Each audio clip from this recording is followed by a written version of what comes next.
notre journaliste Pauline Godard. Dans ce flot de réactions depuis ce matin, une attire particulièrement l'attention, c'est celle du patron du Parti socialiste, Olivier Faure, qui a salué ce matin l'attitude du Premier ministre Sébastien Lecornu, Premier ministre démissionnaire. Il salue sa dignité et l'honneur de ce gaulliste. Pauline, vous êtes devant le siège du Parti socialiste où un bureau national est en cours. Oui, écoutez, ça prend du temps. Cela fait environ 2 heures que le bureau national du Parti socialiste a débuté.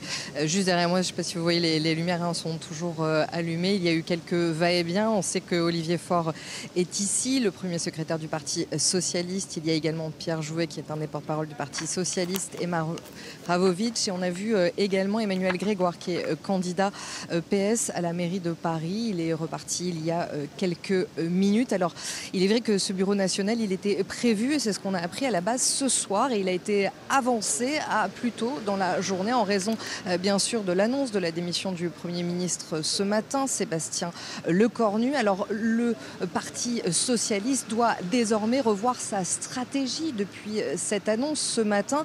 Ses membres doivent se demander maintenant, mais que pouvons-nous faire à l'heure actuelle? Alors il y a plusieurs hypothèses.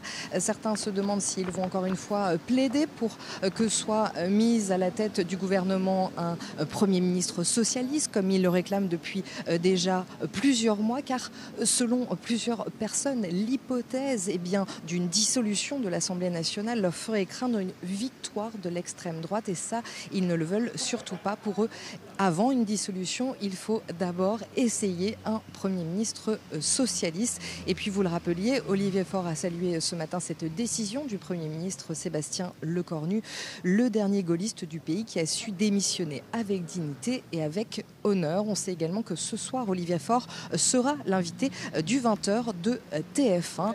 On en saura normalement un peu plus avant. On l'espère. Peut-être qu'Olivier Faure s'exprimera à la sortie de ce bureau national qui se tient donc juste derrière moi. Et vous nous appelez dès qu'il y a du nouveau autour de vous.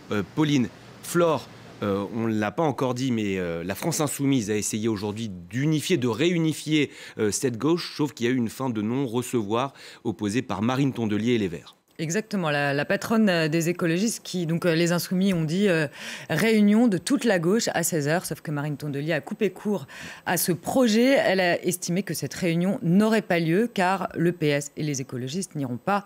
En fait, Marine Tondelier, elle explique qu'avec ce qui s'est passé entre les Insoumis et le reste de la gauche, les Insoumis ont quand même eu des propos assez virulents envers leurs anciens alliés ou ce qu'il reste d'alliés du nouveau Front populaire. Donc elle a dit qu'il fallait déjà reconstruire la gauche avant de penser, imaginer quelques réunions que ce soit.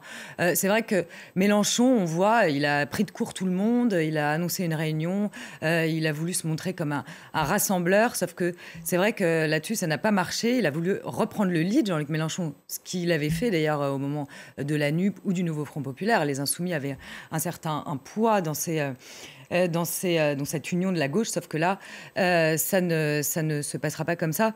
Juste d'un mot pour revenir sur les socialistes. On sait qu'ils n'avaient pas forcément très envie de censurer Sébastien Lecornu. Vous savez, normalement, vendredi, la dernière fois qu'ils ont vu le Premier ministre démissionnaire, c'était censé être la réunion de la dernière chance. Puis finalement, ils lui ont laissé une dernière chance lors de son discours de politique générale. Même s'ils le disent, ils l'ont dit, s'il y a une dissolution, ils seront prêts. Donc on va voir ce que va décider Emmanuel Macron, sur lequel maintenant repose en fait la suite des événements.